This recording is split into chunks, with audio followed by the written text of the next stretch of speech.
Хэмжлүүлж байгаа хүмүүс маань мөнгөчлийн онцлог болон наснаас хамаарат 12 гаруй төрлийн хоолоор үйлчилдэг байгаа.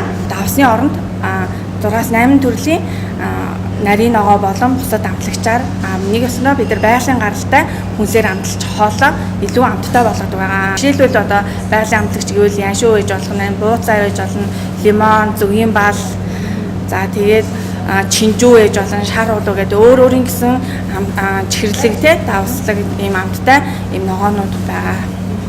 Давсны агуулмж баг яг л эмчилгээний зорилтоор л өгд.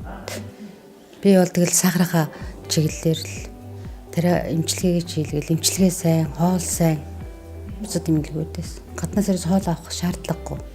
Бидний иддэг хоол хүнс бол өөрөө тэр чигээр юм байдаг. Бид нар хоолноосоо хэрэг эрдэс бодис амин дэмүүд авдаг билээ.